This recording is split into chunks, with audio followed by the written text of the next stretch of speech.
계십니다. 반갑습니다. 신영대입니다. 이제 앞으로 민주당 전라북도 당선자들은 전라북도 발전과 군산시, 저는 군산시 지역이니까 군산시 발전대에서 누구를 탓할 수 없는 상황입니다. 이제 문재인 대통령 그리고 전라북도의 도지사 그리고 시장 군수들 대부분 민주당 소유이기 때문에 이제는 누구 때문에 우리 전북 발전이 되고 누구 때문에 되지 않고 이렇게 상대를 탓할 수 있는 여건이 아닙니다. 이제 정말 책임감 있게 엄중한 무게감으로 이 일을 좀 성과를 만드는 일을 하고 싶다 이런 생각이 들고요. 다른 어떤 역대 국회보다 전라북도 21대 민주당 당선자는 단결하고 단합하고 소통하는 데 있어서는 전혀 문제가 없을 것이다. 그래서 오히려 좀 전북 지역 발전을 견인하는데 큰 힘이 될 거다 이런 기대를 가지고 있습니다. 감사합니다. 안녕하세요. 익산갑 당선인 김수웅입니다. 이번 21대 총선은 익산 시민을 비롯해서 대한민국 국민 모두가 위대한 승리를 하신 것 같습니다. 앞으로 침체된 익산의 발전과 전북의 도약을 위해서 최선의 노력을 다하겠습니다. 지켜봐 주시고 항상 격려해 주시기 바랍니다. 고맙습니다. 네, 반갑습니다. 전원고창 국회의원 당선인 윤준도입니다. 지금 우리 국민들의 눈살을 찌푸리게 만드는 싸움 정치, 막말 정치 이거 좀 제대로 안 하고 개혁이 가시적으로 이루어질 수 있도록 좀 만들었으면 좋겠다 이런 주문이라고 저는 생각합니다. 그런 점에 중점 두어서 의정 활동을 좀 해나갈 계획이고요. 특히 이제 우리가 과반 이상을 차지했기 때문에 생산적인 일을 제대로 하고 그러면서도 국민들의 입장에서 오만하지 않도록 처신하는 거 이런 역할들이 중요하리라고 생각합니다. 그런 시각에서 의정활동하고 지역발전에 헌신하겠다는 말씀을 드리겠습니다. 감사합니다. 예, 반갑습니다. 김제부안의 국회의원 당선자 이원택입니다.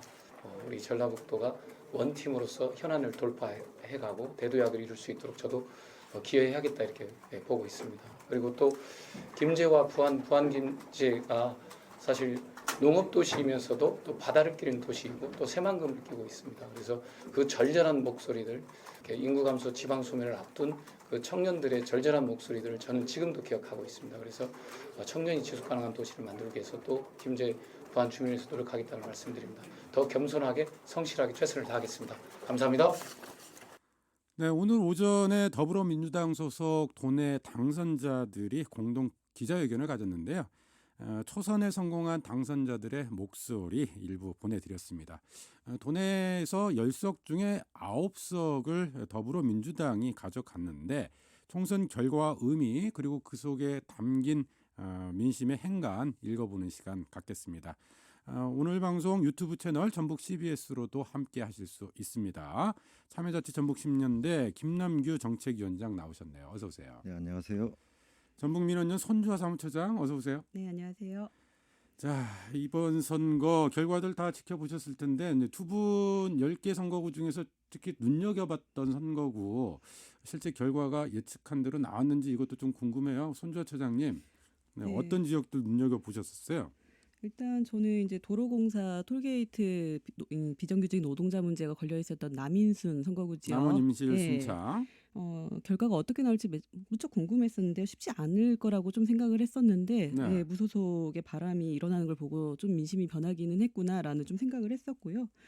지난 재선거 보궐선거죠. 이제 군수 보궐선거 같은 경우도 지금 좀 지역에서 눈여겨봐야 되는 선거구가 아니었는가라고 좀 생각이 들었습니다. 네, 예상했던 대로 결과가 나왔습니까? 일부는 아니었습니다. 네. 예. 남원임실 순창 선거구 그리고 지난 재군수 선거 이야기하셨고요. 우리 김남규 위원장님께서는 좀 어느 지역이 제일 관심이 가시던가요? 저는 뭐 특정 선거구보다는 2위 후보가 얼마나 득표를 할까. 2위 후보의 득표율. 네. 네. 왜냐하면 여러 언론사들에서 선거 전에 그 여론조사를 발표를 했는데 사실 선거라고 하는 게 드라마처럼 뭐 갈등도 있고 나중에 역전도 있고 그래야 관심이 더 가잖아요. 근데 너무 민주당 후보들의 일방적인 독주 이것을 예견했었고 이 독주가 계속 된다라고 하면 그게 선거 결과로 나타난다라고 하면 이 이후에 이제 그 과거의 독점 정치 네. 이런 부분들이 좀 우려되기 때문에 2위 후보들이 좀 선전했으면 좋겠다. 적어도 한 40% 근처에서 선전했으면 좋겠다 그랬는데 워낙 네. 그 문재인 대통령 바람이 너무 셌던 것 같고 우리 중진 의원들도 현역 중진 의원들도 사실은 다 낙마를 하지 않았습니까? 그래서 네. 굉장히 이번 선거 구도가 지역의 어떤 인물이나 정책 구도보다는 전국적 정치 구도로 네. 휩쓸어간 선거라서 그런 점에서 좀 안타까운 마음이 좀 들었습니다. 일단 민주당의 우세는 뭐 어느 정도 예견이 됐던 거고, 근데 실제 뚜껑을 열어봤더니 그 예상보다 민주당 바람이 훨씬 거셌다. 이렇게 좀 보여지는 것 같아요. 앞서도 이제 여론조사 결과들을 언급을 해주셨습니다만 손주아 처장님, 네네. 그 여론조사들이 몇 차례 발표가 됐잖아요. 네네. 그것과 실제 결과가 좀 네. 맞았는지 이것도 좀 궁금하네요. 네. 여론조사는 정말 할 말이 많죠. 그래서 2016년 같은 경우에는 여론조사 문제가 굉장히 심각하게 대두됐던 총선이었거든요. 그러니까 여론조사 결과하고 뭐 당선 득표율과 차이가 워낙에 심각하게 났던 선거여서 2020년 지금 21대 총선은 어떻게 여론조사 결과와 총선 득표율까지 잘 연동이 될까 좀 많이 궁금했었는데요. 대체로 여론조사하고 많이 일치하는 결과를 가지고 왔습니다. 도내에서는 좀 주요하게 이제 4가지 정도의 여론조사를 좀 봤었는데 네. 하나는 이제 좀 매체 그러니까 KBS 전주총국하고 전북일보가 공동 여론조사를 진행을 했었고요. 그다음에 전주 MBC, JTB, 전북도민일보, 전라일보가 같이 1, 2차 두 번에 걸쳐 가지고 여론조사를 진행했었고요. 그리고 4월 10일 날 보도됐던 뉴시스 전북 취재본부의 여론조사가 마지막으로 나오면서 굉장히 네. 도내 선거구도를 좀 흔드는 경우가 있었습니다. 근데 대부분이 이제 무선과 유선을 혼합한 이제 여론조사 방식을 사용하면서 굉장히 여론조사의 정확도도 높아지는 부분들이 있었는데 마지막에 이제 뉴시스 이제 여론조사가 나오면서 일부 선거구에서는 오보와 비슷한 결과가 나타나는 네. 반대의 경우가 나타나는 경우도 있었습니다. 그러니까 지금 마지막 뉴시스의 여론조사의 네. 경우에는 무소속의 선전 내지는 뭐 네네. 역전 이런 것들이 좀 나타났었다 이 말씀이시고. 예, 그렇죠. 네. 근데 실제 결과는 달랐다. 예, 실제 결과는 더 엄청난 차이로 이제 민주당 후보자가 이기는 결과로 나타나는 그런 여론조사 네. 결과도 있었습니다. 왜 이렇게 차이가 난 거예요? 여론조사 KBS나 MBC 네. 조사 등은 뭐 상당히 일치를 했다고 들었는데 네. 뭐 차이가 난 이유가 뭡니까? 그러니까 공동 여론조사 아까 말씀드린 앞에서의 공동 여론조사 같은 경우는 그 무선이 80%에서 90% 정도 이제 우리 스마트폰을 활용한 그런 여론조사 네. 방식이 결합이 됐었거든요. 휴대전화 조사가 80%. 네, 80에서 90%까지 네. 가면서 응답률 자체도 굉장히 높아지고 응답률이 높아지면서 뭐 정확도도 많이 올라갔어요. 네. 그래가지고 이제 이러한 부분들에 대해서 그리고 1, 2차에 이렇게 1차, 2차에 이어가지고 여론조사를 계속해서 반복을 하면서 이제 그런 추이 같은 것도 좀 더 정확하게 볼 수가 있었는데 뉴시스 전북본부에서 했던 여론조사 결과는 유선 ARS 100% 방식입니다. 그러니까 집전화 100%? 네, 100%고요. 이게 응답률도 굉장히 낮고 특히 여론조사 시기 또 하루에 4시간 만에 끝내는 이런 문제가 좀 있었고요. 그리고 특정 세대, 중장년층 이상의 세대가 과도하게 대표된다 이런 문제점들이 계속해서 반복됐었거든요. 네. 근데 역시나 마지막에 나온 이 여론조사가 굉장히 그 값에 그러니까 여론조사 결과에 봤을 때 가장 오차가 심각했습니다. 네, 뭐 그 부분은 뭐 나중에 이후에라도 꼭 짚어봐야 될 것 같네요. 네네. 네, 김남규 위원장님. 저는 우리 유권자들께서 그 여론조사의 함정을 좀 한 번은 생각을 해보셨으면 좋겠어요. 왜냐하면 특히 우리 지역 같은 경우는 민주당 중심의 강세를 이루고 있고 사전에 여론조사가 공표되는 순간 1위 후보, 민주당 후보를 중심으로 표가 결집하는 현상을 가속화시키는 부분들이 있어요. 네. 그러니까 사표 방지 심리하고 또 당선인을 중심으로 한 지역의 여러 가지 이해관계가 이렇게 발생함으로 해서 당선 가능한 후보, 민주당 후보 1위 후보를 중심으로 표가 결집하는 현상들이 있어서 2위 후보나 신인 정치인들 네. 그다음 비민주당 후보들에게 불리한 결과를 가져오지 않는가라고 하는 부분에서 한 번쯤 생각해 볼 필요가 지지도 있죠. 중심의 여론조사 네, 이런 그렇습니다. 부분들 자체도 검토를 해봐야 된다 이런 설명이신 것 같아요. 자, 어쨌든 10개 선거구 중에서 이 남원 임시 순창 선거구를 제외하고 민주당이 압승을 했는데 이런 전북 민심 좀 어떻게 평가를 봐야 될까요, 손주호 차장님? 그래서 오늘 좀 보도를 좀 봤더니 이제 눈에 띄는 보도 중에 하나가 이제 전북일보 보도였는데 현역 중진의 몰락이 시대의 바람을 넘지 못했다 이런 제목으로 나왔더라고요. 네. 그러니까 현역 중진이 몰락, 전북도민들의 표심이 현역 의원에 대한 심판으로 이어지고 결과적으로는 지금 코로나라든지 문재인 정부의 성공적인 운영이라든지 이런 부분들에 대해서 이런 시대적으로 불고 있는 바람에 대해서 여당인 더불어민주당에 더 이제 집중해줘야 되는 게 아니냐, 이제 이러한 도민들의 그런 표심을 제대로 읽지 못했던 게 아니냐, 이제 이런 얘기들을 좀 하고 있는 것 같고요. 출구조사 결과를 제가 좀 살펴봤거든요. 그래서 네. 출구조사에서 이제 그러니까 지지했던 후보에 대한 거 말고도 여러 가지를 묻고 있는데 이번 국회의원 선거와 관련한 다음 주장 좀 어디에 더 공감이 가십니까?라는 이제 질문이 있었는데 국정 운영을 방해하는 야당을 심판해야 된다. 이게 41.5%. 그리고 국회의원 선거에서 투표하신 후보 중에 이게 투표하신 후보를 선택한 가장 큰 이유가 48%가 소속 정당을 보고 투표했다라는 결과가 나온 걸 봤을 때 네. 이러한 민심들이 좀 더 강하게 여당 쪽으로 몰아간 것 같습니다. 네. 이거 전국적으로는 지금 현 정권, 그 문재인 정권의 성공 이런 것들을 바라는 그런 민심들 이런 것들이 좀 있었다라고 하면 전북 지역 차원에서는 좀 현역 심판에 대한 그런 여론들도 좀 포함된 게 아니냐? 네, 그렇죠. 네. 김남기 위원장님 뭐 전체적인 평가에 동의하세요? 저는 현역 평가에 바람이 불었는가라고 봤을 때 뭐 미풍은 있었을지라도 선거를 규정할 만한 요소는 아니었다. 이렇게 생각합니다. 결과론적으로 그런 것뿐이다. 네네네. 네. 그런데 이제 보통 그 총선을 겪으면서 느끼는 것이 전국적 선거 구도하고 지역적 선거의 과제는 조금씩 다른 것 같아요. 네. 그러니까 예를 들어서 범진보 정당의 어떤 성공을 바라는 마음이 이제 전라북도 지역에서는 크게 작동을 하고 있는데 그렇다면 지역 안에서 지역의 문제를 해결하고 어떻게 주민들의 요구를 정치에 반영할 만한 어떤 진보 영역의 후보가 적절한가에 대해서는 거의 선거에서 이슈가 안 되고 네. 그냥 그 중앙 정치의 어떤 구도 이런 것이 지역에 그대로 투영됨으로 해서 결국에는 나중에 또 실망해버리는 당만 보고 찍는 결과에 대해 실망하는 이런 결과들이 계속 반복되었지 않습니까? 네.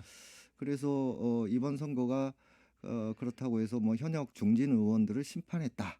뭐 이러기보다는 전체적으로 문재인 정부의 안정적 성공, 집권을 네. 바라는 이게 가장 큰 거였기 때문에 인물론이라든지 세대교체론, 뭐 현역 심판론 거의 작동을 안 했다고 봅니다. 네. 자, 그런 전체적인 평가와 함께 몇 가지 짚어볼 대목들이 좀 있는 것 같아요. 일단 청와대 출신의 정치 신인들이 지금 이번 국회에서 많이 입성을 했잖아요, 국회에. 이런 부분들은 좀 어떻게 바라봐야 될까요? 민주당 앞선 것 같은 맥락으로 좀 봐야 될까요, 김남기 위원장님? 뭐 서울이나 이런 데서는 뭐 그 청와대 대변인 출신이라든지 좀 청와대 출신이 부각되긴 했으나 우리 지역에서는 특별히 이 부각이 됐을까라고 하는 점에서 좀 약했다. 청와대 출신이란. 하지만 문재인 정부의 성공을 바라는 큰 틀 안에서 같이 묻혀가지 않았나라고 하는 거고요. 청와대 출신이라서 그런 바람이 크게 불었다고 보기에는 물론 이제 지역구 네. 주민한테 물어봐야 되겠지만 전반적 전라북도 선거 지형을 가름할 정도는 아니었다. 저는 개인적으로 그렇게 생각합니다. 네. 손주호 차장님은 어떠세요? 예, 뭐 청와대 출신이 다 민주당이니까요. 네. 예, 근데 청와대 출신 이력이 정말 다 이렇게 그 선거에 다 활용되고 있고 특히 문재인 정부에 등용되었다는 거가 진짜 좋은 평가로 남기 때문에 이걸 선거 전략상 이용해가지고 굉장히 선거 운동들을 많이 하셨잖아요. 그리고 단시간 내에 청와대에 이제 경력을 쌓기 위해서 노력했다는 점도 봤을 때 네. 이게 결과적으로 민주당 안쓴과 같은 맥락으로 저도 읽힌다고 봅니다. 플러스 요인이 네. 됐지만 저는 이번 선거에 정말 그 네. 재밌다고 해야 될까요? 이런 좀 웃긴다고 해야 될까요? 야당 후보조차도 문자 메시지에 그렇게 글을 쓰는데요.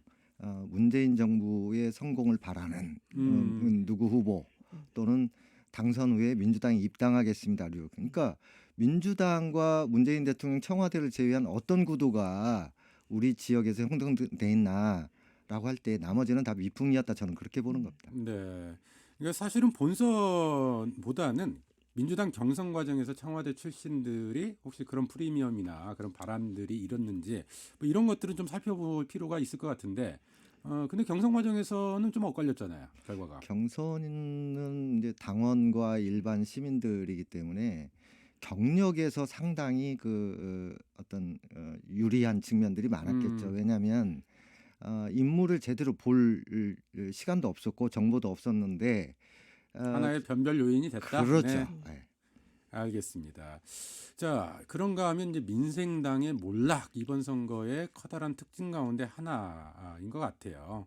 근데 이제 김남규 위원장께서 말씀하셨습니다만 호남 지역은 전체적으로 이제 범진보 세력에 대한 지지세가 굉장히 높지 않습니까? 그 범진보 세력 내에서 민주당과 민주당을 대체할 수 있는 세력 이 간에 이제 경쟁들이 이루어져 왔던 건데 이번에는 민생당이 이제 폭망하는 결과로 이어졌어요. 이 부분 어떻게 해석해야 될까요? 전체적으로 후보 지형을 보면 그 정의당이나 민중당 뭐 이런 정당을 제외하고 뿌리를 올라가면 범민주당류의 후보들 그런 그렇죠. 경력이 네. 다 섞인 분들 아닙니까? 그런데 특히 이제 민생당 같은 경우는 당이 여러 번 바뀌어서 지난 20대 총선에서는 국민의당으로 출발했다가 민평당으로 갔다가 개혁신당과 바른미래당으로 분리되고 다시 민생당으로 뭉치다 보니까 네. 이 당명이 갖는 어떤 대표성이나 신뢰성들이 좀 떨어져 있고요. 그래서 그 다음에 이제 크게 문제를 보면 우리 한국 사회의 정치 지형은 유력한 대권 후보가 없는 정당은 당으로서의 네. 지지를 크게 못 받는다. 수권 가능성 이런 네, 부분들에서 그래서 떨어지다 보니까 민생당이 그런 문제를 해결하지 못했고 이런 그 당이 계속해서 그 분열하고 개편해 왔던 내부의 갈등 문제를 해결하지 못한 것이 네. 득표력 저하로 나타나지 않았느냐. 막판에는 결국에 후보 개인들의 어떤 개인 인물 역량으로 승부를 보려고 했지만 이런 거대한 바람을 넘을 정도는 못 됐다. 네. 그것이 당의 분열과 갈등이 겹쳐져서 더 힘을 발휘하지 못했다. 만약에 민주평화당이 그대로 유지가 됐고 민주평화당 이름으로 선거를 치렀다면 좀 결과가 달라졌을까요? 꼭 그렇게 장담할 수는 없는데 네. 정치라고 하는 것은 기본 바탕과 어떤 기본적인 것들이 된 다음에 가야 되는데 그것조차도 잘 안 된 상태 속에서 선거를 맞이했다고 했을 때 참혹한 결과는 예상됐다 이렇게 봐야 됩니다. 네. 손주호 차장님은 좀 어떠세요? 그 민생당의 몰락 네. 원인을 어디서 찾아야 될까요? 저도 전체적인 분석에는 이제 김남규 위원장님의 분석에 동의를 하고 있고요.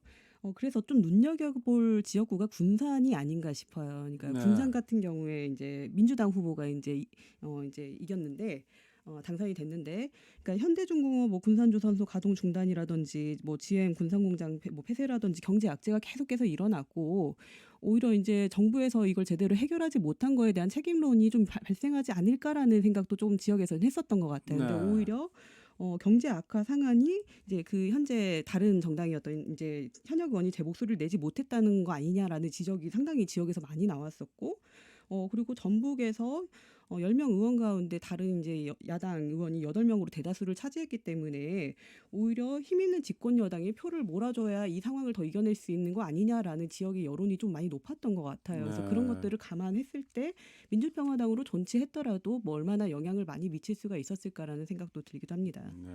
사실은 경제 위기에 대한 평가 이런 것들이 이제 그 현 정부 여당에 대한 심판 이런 걸로 이어지는데 오히려 경제 위기에 대한 그런 인식들이 정부의 힘을 더 몰아줘야 된다 이런 결과로 좀 나타난 것, 좀 이런 것도 좀 독특한 특성인 것 같아요. 위기 국면에서는 확실히 그 정부 여당의 힘을 실어주는 게 오히려, 통상의 네. 흐름이고 코로나 위기도 있었고요.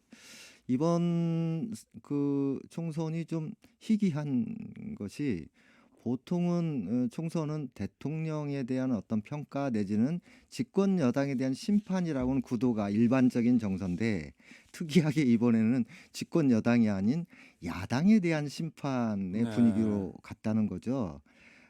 그런 점에서 군산 지역 같은 경우도 저 개인적으로 느끼는 건데 김관영 후보에 대해서 신영대 후보가 인지도가 좀 초기에 네. 좀 낮았기 때문에 여론조사상에 박빙으로 좀 나타났던 측면인데 그런 그 당의 바람에 힘을 입어서 인지도가 높았던 김관영 후보를 넘을 수 있지 않았을까라고 네. 하는 생각입니다.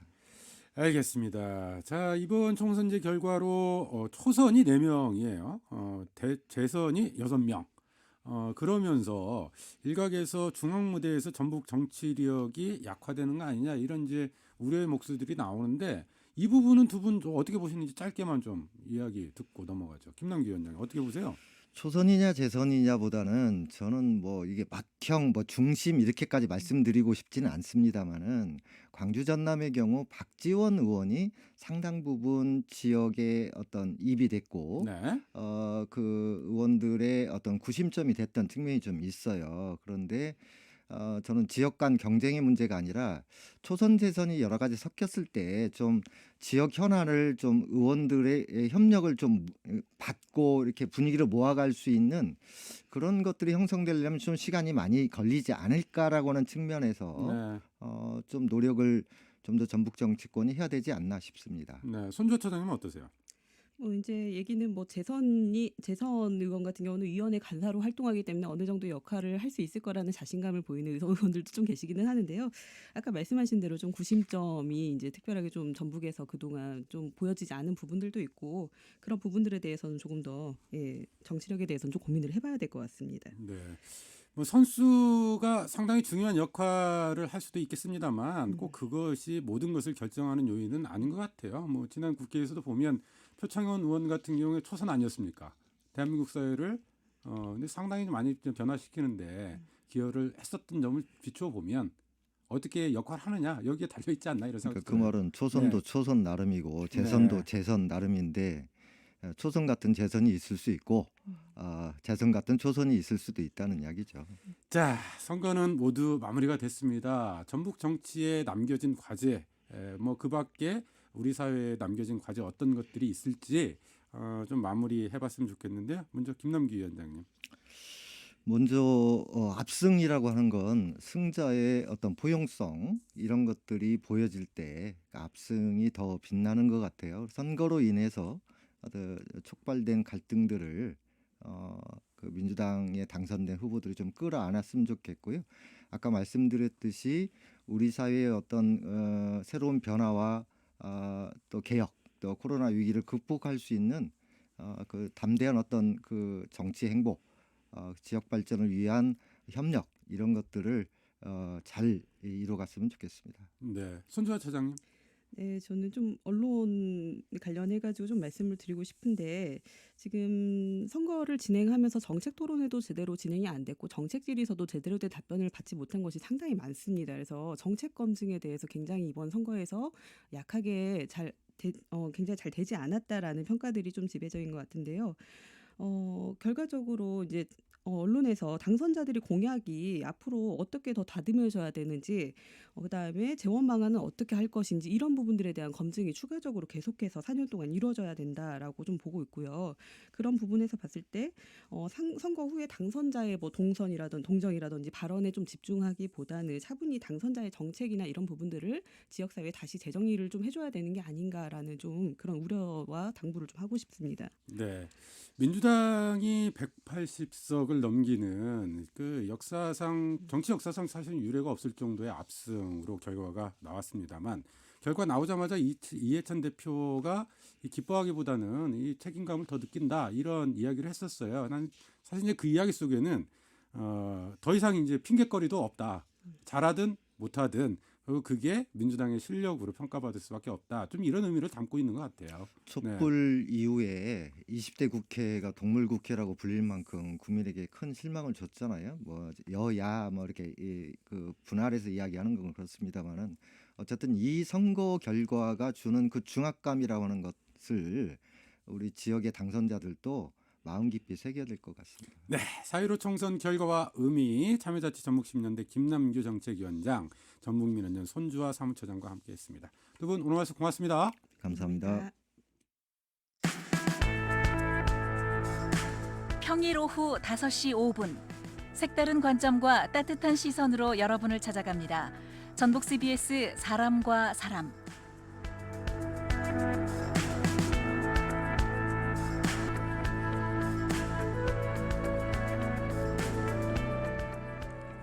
네, 동네 사람들이 들려주는 책과 음악 이야기 용정동 책방 순서입니다. 오늘은 책 읽어주는 선생님이시네요. 인간문의 연마소의 김한희 선생님 모셨습니다. 선생님 어서 오세요. 네, 반갑습니다. 인간문의 연마소 김한희입니다. 네, 저희가 평소에 이 동네 책방 주인들이 들려주는 책과 음악 이야기 이렇게 이 코너 소개해드렸는데 오늘은 이제 동네 사람들이 들려주는 책과 음악 이야기로 소개를 드렸어요. 근데 인간문의 연마소 이름이 좀 생소해요. 네네. 네. 인문학 공동체인데요. 보통 연구소 이렇게 이름 붙이는데 저희는 생활에서 우리 몸과 마음을 단련하고 실천하자는 의미에서 연마소라는 이름을 붙였습니다. 네, 인간문의 이건 인문. 네, 그렇죠. 네. 네. 인문을 풀었을 때 인간문이라는 뜻이거든요. 네. 지금 코로나 속에서 치러진 선거 투표는 하셨죠? 네네. 네. 역대급 투표율이었어요. 결과는 좀 어떻게 보셨어요? 저도 투표를 보고 굉장히 깜짝 놀랐는데요. 근데 20대 국회에서 양당제를 극복하기 위해서 연동형 비례대표제를 만들었음에도 21대 국회는 그 양당제가 더 두터워지지 않았을까 이런 생각이 듭니다. 근데 저는 그 선거 결과에 일희일비하기보다는 우리가 선거 이후에 무엇을 할 수 있을지 묻고 싶습니다. 그러니까 국회의원들의 역량과 관심사를 뛰어넘는 일들을 어떻게 현실 정치에 반영할지 고민을 시작할 때라고 생각합니다. 예를 들어서 20대 총선에서 10명이 넘는 그 의원들이 법정 판결을 통해서 의원직을 잃고 그리고 재선거를 치러야 됐거든요. 네. 근데 보통 재선거 한 곳당 10억 원이 넘는 세금이 투입됩니다. 네, 그런데 이제 재선거의 원인을 제공한 당사자 의원과 그런 의원을 공천한 정당에는 아무런 책임이 주어지지 않습니다. 그래서 이런 책임을 묻는 법안들을 입안돼야 되는데도 불구하고 지금까지 계속 폐기되어 왔거든요. 네. 그 선관위나 법원 같은 이런 사정 당국에만 맡길 일이 아니고 국회의원들이 국민의 뜻에 반해 자신의 이익을 쫓을 때 제동할 수 있는 그런 장치들을 설계해야 한다고 생각합니다. 알겠습니다. 사실 이제 선거 결과는 나왔고요. 네네. 이제 지금부터가 더 중요하다 이런 말씀이세요. 네. 제도적으로 정비할 부분들은 없는지 살펴봐야 될 것 같은데 지금 학교 선생님이시잖아요. 네네, 맞습니다. 네. 지금 코로나19 때문에 사회적 거리두기 하고 있고요. 온라인 계약했잖아요. 네네. 지금 어떻게 진행이 되고 있어요? 학교 수업은? 교사들도 여러 가지 시행착오를 겪고 있어요. 이제 이제 질본이나 이제 의사분들도 각 분야에서 사상 초유 사태 때문에 어려움 겪고 계시듯이 여러 어려움이 있습니다. 그래서 그 온라인 학습 자료가 올라간 서버가 이제 다운돼서 접속이 불가능하거나 이제 학습 자료가 날아가는 소동이 있었는데 그리고 오늘 초등학교 4, 5, 6학년 온라인 개학이 시작됐거든요. 아, 오늘 시작됐습니까? 네네. 네, 다행히도 지금까지는 원활하게 온라인 네. 학습이 이루어지고 있습니다. 이 선생님들 입장에서도 좀 많이 어려워하실 것 같아요. 네네. 힘드신 점 없으세요? 네, 정말 어려운 상황인데 그 선생님들이 노력하시는 모습 보면 정말 감탄스럽습니다. 요즘 교실에 찾아가 보면 이 방송실처럼 온에어라고 적힌 네. 그 안내문이 네. 교실 앞문에 붙어 있거든요. 온라인 수업을 녹화하기 위해서인데 최신 기술에 나설 수밖에 없는 50대 이상의 선생님들도 어떻게든 기술에 적응해서 온라인 수업을 해낸다는 게 네. 놀랍습니다. 아, 그러면 교실에서 실제 강의를 하시고 그걸 녹화해서 올리나요? 네. 네. 다양한 방법이 있는데 네. 학생들과 이제 교류를 접촉면을 넓히고 싶어 하시는 분들은 이렇게 녹화를 하십니다. 근데 문제는 학교의 인프라가 이제 온라인 학습을 이어가기에는 많이 미흡합니다. 네. 네. 실제 학생들 같은 경우에도 여기에 접근성이 떨어지는 학생들도 있을 것 같아요. 혹시 소외되는 학생들이나 이런 문제는 없습니까? 저희 학교를 예를 들면 한 학급이 25명의 학생이 있다고 본다면 집에 PC를 소유하고 있는 학생이 5명 정도 되고요. 그리고 네. 개인 소유의 핸드폰을 가진 학생이 15명 정도 되거든요. 그중에 이제 부모님 핸드폰을 빌릴 수 있는 학생이 3명. 그러면 두 명의 학생들은 아예 이제 접근할 수 있는 전자기기가 없는 상태고요. 그럼 어떻게 해요? 이런 경우에는 이제 전라북도 같은 경우는 학교별로 60대씩의 태블릿 PC를 지급했어요. 네. 그 이제 태블릿 PC를 그걸로. 학생들한테 대여해주는 상황이고, 근데 현재까지는 이상이 없어 보이지만 이게 온라인 학습의 사각지대를 있는 학생들을 꾸준히 찾는 노력을 해야 될 것 같습니다. 알겠습니다. 저희가 책을 읽어주는 그런 시간인데 지금 서설이 너무 길었어요. 네. 자, 오늘 준비하신 책 어떤 네네. 책이에요? 네, 이 랑시에르의 무지한 스승이라는 책인데요. 네. 네, 프랑스 철학자인 랑시에르가 쓴 이 책이 사실은 이제 그 철학계뿐만 아니라 교육계에서도 많이 이슈가 되고 있습니다. 네. 선생님들한테는 굉장히 유명한 책이라고 들었어요? 예, 4차 산업혁명이라든지 미래교육, 거꾸로 교실 등의 철학적 배경이 되는 책이라고 자주 언급되었습니다. 네, 자크 랑시에르의 무지한 스승. 네. 네. 근데 이 책이 한 기이한 직정 모험에서 출발한다 이런 소개가 있더라고요. 이게 무슨 말이에요? 네, 그 자코토라는 프랑스인 교수가 프랑스어를 전혀 모르는 벨기에 학생들에게 불문학을 가르쳐야 되는 그런 상황에 놓입니다. 학생들이 이제 불어를 전혀 모르는데. 그렇죠. 그리고 네. 문제는 그 가르쳐야 하는 자코토도 네덜란드어를 전혀 몰랐다는 거죠. 네. 네, 당시에는 이제 그 벨기에가 네덜란드 통치하에 있어서 네덜란드를 사용했거든요. 근데 여기서 자코토가 되게 과감한 실험을 합니다. 학생들에게 네덜란드어와 프랑스어로 모두 번역된 책을 나눠주고 스스로 그 텍스트를 익히라고 주문한 것이죠. 알아서 공부해라. 네, 그렇죠. 네. 네, 책의 반절은 아예 프랑스어로 달달 외워 암송할 수 있도록 했고, 나머지는 암송하지 않더라도 프랑스어로 의견을 쓸 수 있도록 했습니다. 미션 임파서블에 가까운 아주 끔찍한 과제인데요. 그런데 놀랍게도 실험의 성과는 기대 이상이었습니다. 실험을 그렇게 해봤는데 네. 성과는 기대 이상이었다. 네네. 자코토가 학생들에게 그 읽은 내용 전부에 대해서 프랑스어로 비평문을 쓰라고 했거든요. 네. 그런데 결과물이 프랑스 학생들의 동문학 수업 결과물과 크게 다르지 않았던 것입니다.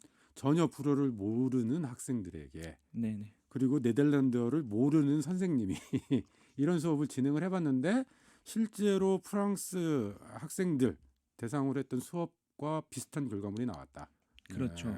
이런 실험 결과가 의미하는 바가 어떤 걸까요? 네, 무지한 스승이 학식이 풍부한 스승보다 더 위대할 수 있다는 거죠. 무지한 스승이 오히려 학식이 풍부한 스승보다 위대할 수 있다? 그렇죠. 네. 그러니까 학생의 배움의 깊이가 그 스승의 뛰어난 지식이나 탁월한 교수법에 달려 있지 않다는 것입니다. 그러니까 배움은 스승의 알미 아니라 학생이 스스로 공부하도록 하는 그 의지에 달려 있다고 랑시에르는 지적합니다. 왜냐하면 학생과 스승의 지능이 평등하기 때문입니다. 학생과 선생님의 지능이 평등하다. 네. 이것도 어떤 의미예요, 이건? 네. 랑시에르는 평등이 도달해야 할 목표가 아니라 우리가 기본 전제로 삼아야 할 출발점이라고 지적해요. 우리는 보통 평등이란 상태에 도달하기 위해서 교육을 한다든지 아니면 민주주의 사회를 만들려고 노력하잖아요. 그런데 랑시에르는 태어난 순간부터 교사와 학생은 이미 평등한 지적 역량을 가지고 있다고 말합니다. 심지어 아인슈타인의 지능과 우리 모두의 지능이 다르지 않다고 하거든요. 랑시에르는 이와 같이 출발점으로서의 평등을 인식하는 것이 진정한 교육의 해방이라고 말합니다. 네.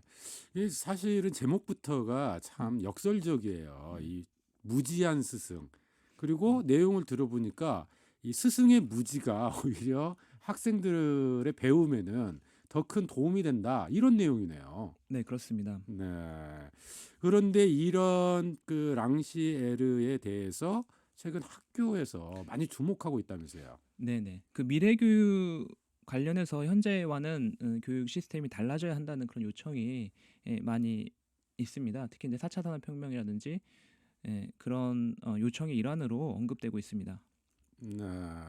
근데 이걸 실제로 이제 4차 산업 시대에 학교가 어떻게 변화해야 되느냐 예. 이것과 관련해서 이 무지한 스승 이런 것들이 많이 인용이 된다 이런 말씀이신데 실제로 수업 방식에는 그럼 어떻게 적용을 하겠다는 건가요? 네, 교사가 더 이상 가르치는 역할이 아니라 퍼실리테이터, 즉 촉진자처럼 배움을 유발하는 역할로 변화해야 한다는 측면에서 이야기되고 있습니다.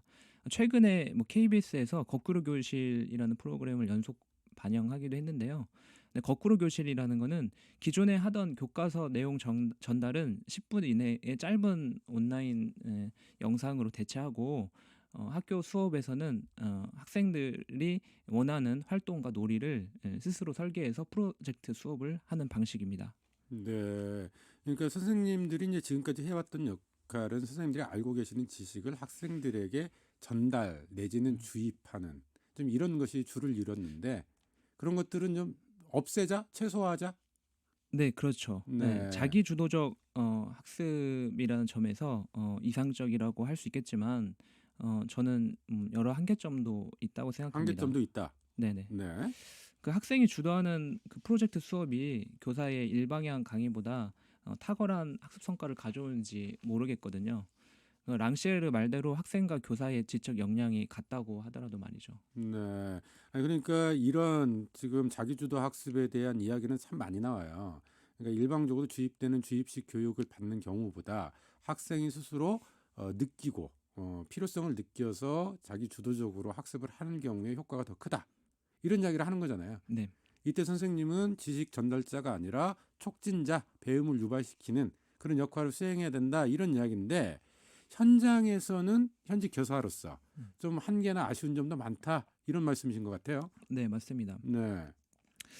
그 예를 들자면 거꾸로 교실에서 이제 온라인 수업으로 이제 교과서 내용을 대체하고 이제 프로젝트 수업을 교실에서 진행했을 때 아이들한테 자기 주도적인 그 설계를 맡겼을 때 아이들이 무엇을 해야 할지 막연해하는 경우가 많았거든요. 자코트의 경우에는 그런 실험과 성공이 가능했던 거는 저는 스승의 가르침과 지시가 부재했기 때문이 아니라 오히려 학생들이 스승에 대한 믿음이 매우 굳건했기 때문에 가능했다고 생각합니다. 믿음이 굳건했기 때문에. 네네, 네. 그렇죠. 스승이 오히려 부재를 통해서 더 강력하게 존재했다. 말도 안 되는 과제를 제시했는데 그럼에도 뭔가 이유가 있을 거라는 제자들의 믿음. 네. 네. 아니 그러면은 우리 현재 현실 교육에서는 네. 가장 큰 차이가 네. 선생님에 대한 믿음의 차이인가요? 저는 그것 스승의 권위에 대한 이런 신뢰가 기적을 가능하게 했던 거 아닐까 이런 생각도 하거든요. 오늘날은 아시다시피 스승의 권위와 그에 대한 신뢰는 사라진 지 오래잖아요. 네. 근데 다른 한편에서 이런 생각도 들어요. 그러니까 지금 이야기하는 게 선생님들이 그러면 아이들을 그냥 방치해 놔야 되는 거냐. 자기 주도적 학습이라고 하는 이름으로 선생님들은 아무것도 안 하고 아무것도 안 하는 게 오히려 도움이 된다. 이렇게 이해하는 게 맞느냐. 오히려 배움을 유발하고 촉진하기 위한 쪽으로 지식을 전달하는 것이 아니라 이쪽으로 선생님들의 역할이 오히려 더 강화돼야 되는 거 아니냐 이런 생각이 드네요. 네네. 그러니까 배움과 가르침에 대한 어떤 깊은 철학적 성찰 없이 얄팍하게 기술 도입이라든지 아니면 뭐 테크닉으로서 교수법으로서만 이용한다면 여러 가지 오히려 부작용이 있을 거라고 저도 생각하고 있고요. 그리고 현재 이제 랑시에르의 무제한 스승이 그런 식으로 가볍게 이해되고 있지 않나 이런 우려가 있습니다. 오독될 가능성도 있다. 네. 네. 근데 가만히 생각을 해보면 선생님들이 알고 있는 지식 또는 뭐 교재에 나와 있는 지식을 단순하게 전달하는 것은 그닥 어렵지가 않아요. 오히려 학생들이 자기가 스스로 찾아보게 하고 필요성을 느끼게 만들고 하는 게 더 어렵지 않을까 이런 생각도 드네요. 네, 네. 그렇죠. 네, 네. 결국 저는 이제 랑시에르가 하고 싶었던 핵심은 제자와 스승 간의 굳건한 믿음이 배움을 가능케 한다. 학생의 지적인 역량을 믿어라. 제자가 스승을 믿고 스승이 제자를 믿는다면 그들은 누구든지 될 수가 있을 것이다. 라는 거고요. 그러니까 중요한 거는 결국은 의지인 것 같습니다. 학생의 배움에 대한 강력한 의지를 어떻게 하면 끌어낼 수 있을까? 그 문제가 이제 미래 교육에 있어서 핵심적으로 고민해야 될 부분이 아닐까. 네. 결국 랑시에르가 이야기하고 싶었던 진짜 메시지 스승과 제자 사이의 믿음. 네네. 네. 그런 믿음들을 좀 높여낼 수 있는 방법이 뭐예요? 현재 교사로서 그런 고민을 많이 하실 것 같은데. 네네, 많이 하고 있고요. 네. 이제 교육계에서 이런 말을 많이 해요. 교육은 이제 교사의 질을 능가하지 못한다. 근데 저는 이 말을 바꿔서 외치고 싶거든요. 교육은 교사와 학생의 관계의 질을 능가하지 못한다. 그러니까 어떻게 하면 그런 깊숙한 관계를 만들 것인가, 학생들로 함으로 교사를 스승으로서 신뢰하게 만들고 교사들은 학생의 역량을, 그 무한한 잠재력을, 프로이트도 막스도 니체도 아인슈타인 될 수 있는 그들의 잠재력을 끝까지 믿어줄지 여기에 달려있다고 생각합니다. 4차 산업혁명 시대의 교실의 풍경은 분명 달라질 수밖에 없을 것 같아요. 이번에 코로나19 사태로 확인을 했습니다만 이 대면 교육 방식 이외에도 다양한 교육 방식, 온라인 교육이라든지 이런 것들도 좀 확장이 되는 거잖아요. 네네. 근데 단순히 그 기술이나 교육 방식의 변화 이외에 이 교육에 대한 철학적 관점, 가치 이런 것들이 좀 바뀌어야 된다, 이런 걸 설명하시는 것 같네요. 네네. 네. 교육은 교사의 질을 결코 넘어설 수 없다. 그 네. 말이 과거의 말인데 저는 교사와 학생의 관계의 질을 능가하지 못한다. 네. 그 교사와 학생 간의 관계의 질을 이제 결국은 높여내는 게 필요한데 네네. 그렇게 여쭤보고 싶어요. 그러니까 그 관계의 질을 어떻게 높일 수 있습니까? 사실 그 문제에 대해서는 저도 끊임없이 고민하는 부분이고 완전히 하나의 해답을 찾지 못하고 있습니다. 근데 이제 미래 교육의 차원에서 그러면 어떤 특이점이 있나, 그런 교육에 대한 교훈은 과거의 학교 교육과 다르지 않은 거 아니냐라고 여쭐 수 있는데요. 저는 교사가 답을 알려주는 시대는 이제 끝났다고 생각합니다. 그럼 교사는 답이 아닌 문제를 제시해줘야 되는 거고, 그거를 한나 아렌트라는 정치학자는 탄생성이라는 개념으로 표현하거든요. 새로운 세대가 성인이 돼서 겪을 문제를 기성세대가 결코 이해하지도 해결해주지도 못한다는 말입니다. 그런데 지금까지는 우리는 정답이 있는 문제들을 학생들에게 가르쳐 왔잖아요. 저는 우리가 해답을 아이들에게 제시해주지 말고 우리 사회의 여러 모순들을 숨김없이 보여줘야 할 의무가 있다고 생각합니다. 네. 랑시에르의 무지한 스승 함께 읽어봤는데요. 우리가 생각하고 고민해야 될 부분들이 참 많이 있네요. 네. 자, 오늘 순서 마무리해야 될 것 같은데 그런가 하면 오늘이 세월호 6주기예요. 혹시 세월호 관련해서 하고 싶은 말씀 있으시다면 끝으로 한 말씀 부탁드릴까요? 네네. 오늘이 그 구명조끼를 입고 학생들을 구조하다 돌아가신 김초원 선생님의 기일이자 생일입니다. 기간제 교사라는 이유로 유족들은 그 사망에 대한 어떤 보상도 못 받고 있고요. 그 세월호 의인들도 마찬가지로 치료비를 자비로 감당하고 있습니다. 세월호 이후 6년이나 지났지만 제가 생각할 때 우리 사회와 학교는 여전히 가만히 있으라 그 체계 속에서 벗어나지 못하고 있습니다. 21대 국회에서 국회의원들이 진실을 밝히는 입법 활동을 해야겠지만 또 우리 각자 영역에서 세월의 이유와 이전이 달라질 수 있도록 무엇을 해야 할지 계속 생각하고 말하고 행동해야 할 때라고 생각합니다. 네. 영종동 책방 인간문의 연마소의 김한희 선생님과 함께했습니다. 오늘 말씀 고맙습니다. 네, 감사합니다. 네. 이한철의 산책 끝곡으로 띄워드리면서 저도 인사드리죠. 여러분 고맙습니다.